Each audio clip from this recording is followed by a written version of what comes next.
Good evening, friends.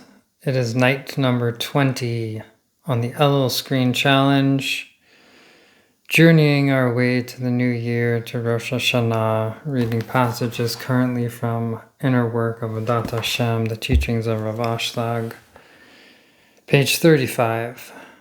When we realize that our impure thoughts are from God, then since God is pure, we become purified. When we realize that our impure thoughts are from God, then since God is pure, we become purified. Right? So this is another teaching about the transformation of consciousness. That when we come into the state of divine union, when we come into a state where we recognize that everything is God, that there is nothing that is not God, then even our impure thoughts are thus from God, because they are God. They exist, and anything that exists is an emanation and an extension and expression from God, of God. And since God is pure, then we become purified, right? It's not like you can continue to have the impure thoughts. What it means is that that when you have this realization that the thoughts are from God, that everything is God, essentially, then by effect, the thoughts become purified and we become purified, because now we are in that state of union with the divine. When we become aware of the divine providence, sadness is no longer relevant. When we become aware of the divine providence, sadness is no longer relevant. Interesting.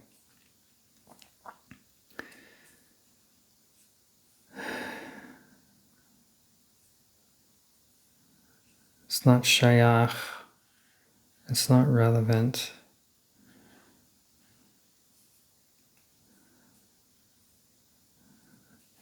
I think this is talking about a particular kind of sadness.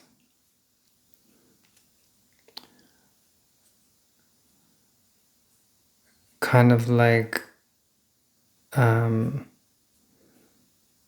maybe it's talking about all sadness. Again, we would need to know more of the context for the statement. But I could see it and read it in two different ways. One, that when we become aware of divine providence, meaning that everything, like previous passages have said, is guided and directed by God, from God's goodness. It's all here to bring about the revelation of God's unity, to bring about our own healing and our own awakening. Thus, once we become aware of that, when we become aware of how the whole universe is unfolding and how everything is part of a divine plan or a divine movement, then sadness is no longer relevant. We don't become sad. But I think it's the sadness of, sad about not getting what we want, or sad about losing something that we were attached to. But I don't think it necessarily means the sadness of a broken heart, or the sadness of seeing the suffering in the world. Though it might mean, which I'm not sure I 100% agree with, that it might actually mean that we transcend that as well, that even the sadness we have about human suffering is no longer relevant, because we see and we recognize that it is all part of this divine providence. It's all part of this divine plan unfolding in time. And thus, we sort of transcend it. But this statement could definitely border on a spiritual bypass and lead towards a spiritual bypass, which people can then pretend like, oh, all sadness is not relevant. If I believe in God and I believe in divine providence, then all sadness is not relevant. So you shouldn't be sad. You shouldn't be sad. Believe in God. Believe in God. You shouldn't be sad. That's not healthy. That's a bypass. Sadness is part of the human experience. Sadness is holy. Sadness is divine and sacred, and can be put in context. So we can hold an awareness of God's revelation and God's unity and divine providence, and simultaneously hold our human sadness and honor our human sadness and honor all of our human emotions. Receiving limits us. When we are in a state of giving, we are in a state of limitlessness. Receiving limits us. When we are in a state of giving, we are in a state of limitlessness.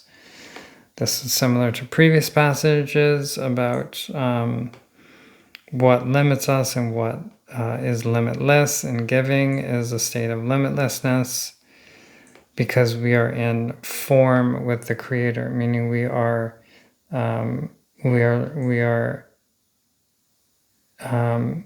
mirroring the attributes of the Creator, which is all giving and not needing. And thus, when we are in that state of union, we are full. We are not lacking anything, and thus we don't want to receive. We're not trying to get because there's no lack. We're already full. And thus, being in that state of giving, we are in a state of limitlessness because we are in a similar form to the Creator, which is limitless.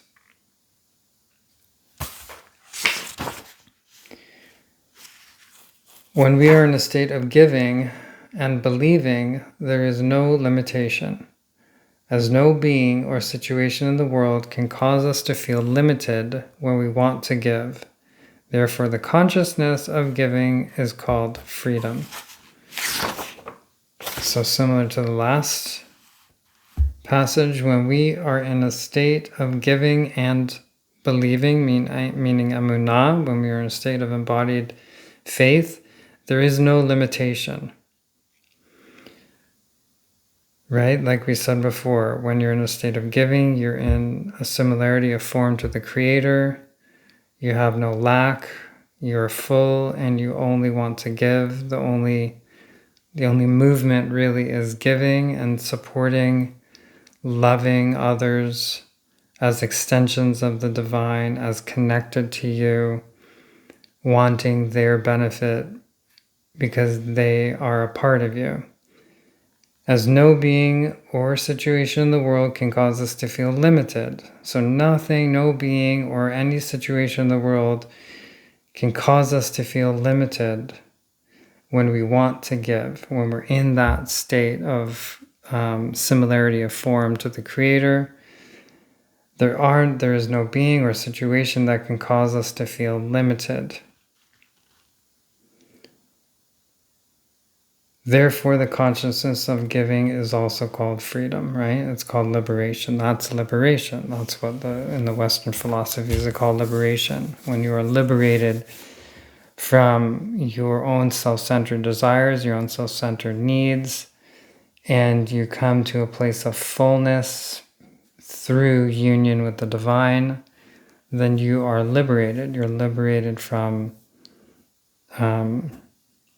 I'm being repetitive. You're liberated from your own needs. You're liberated from self-serving desires.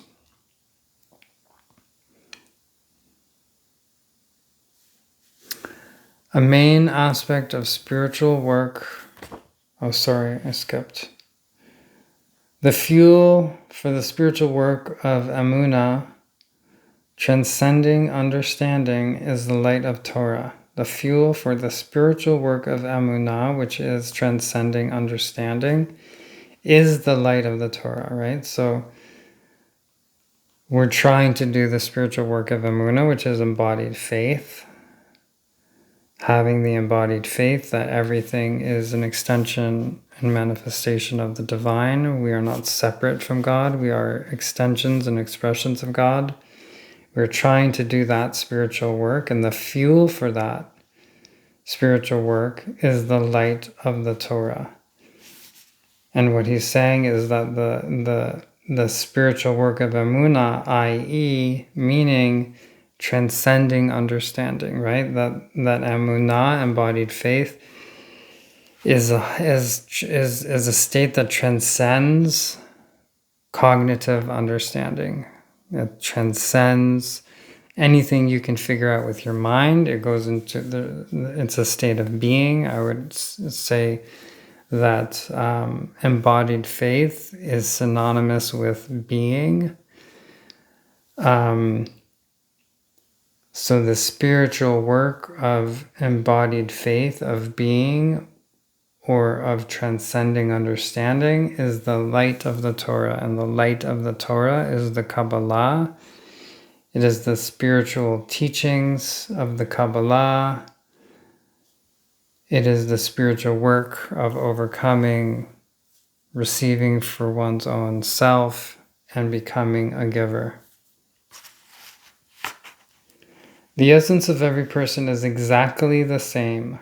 The differences between people are only in the branches that come out of the essence, right? So a sort of core teaching that the essence of every human being is the same. We're all made of the same material. We're all made of the same spiritual material. We are all sacred. We're all the same in that regard. The essence of ourselves, of what we're made of energy and light and a soul and heart.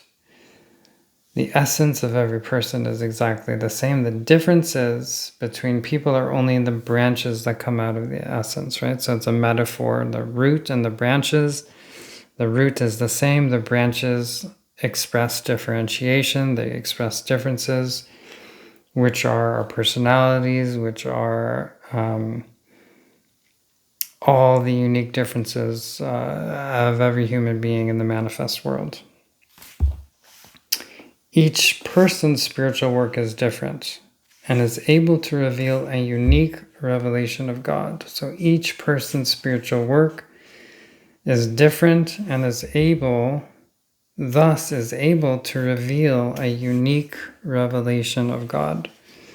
So tagging on the last passage, each person's spiritual work, everyone's spiritual work is different, meaning everyone comes into this world with a different karma, with different ancestral trauma, with different, this is left line material right here. This is the material of healing. So everyone comes in with different traumas, with different ruptures, with different things that are, quote unquote, broken inside of us that are in need of repair, that are in need of tikkun, of healing, of inner healing. And thus everyone's spiritual work is different. So what I have to work on that was sort of passed down to me, my karmic inheritance, that's unique to me. It's unique to the manifestation of my parents and their parents and their parents and their parents, all out, all the way back to the first human beings.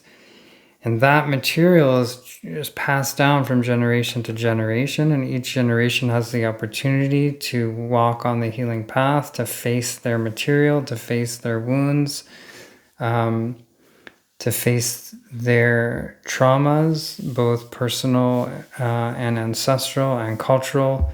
And so each of us has a different work in the world, and thus is able to reveal a unique revelation of God, which means each of us, we're all the potentiality of a revelation of God. Each one of us is walking potential to be God revealed.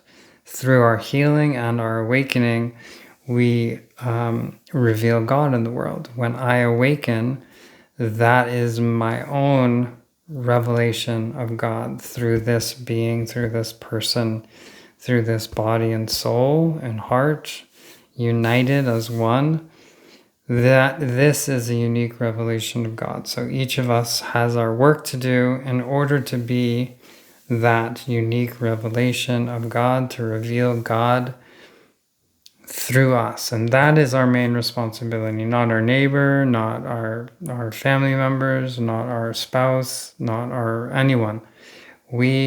Our main responsibility is this being, this body configuration right here. This is our responsibility to become the revelation of God through doing our healing and our awakening work. Okay, friends. Hey, anyone out there who is listening, I appreciate it so much. Would love to just know who's watching and just leave a comment to say hi. That would be, I'd greatly appreciate it. Have a great night.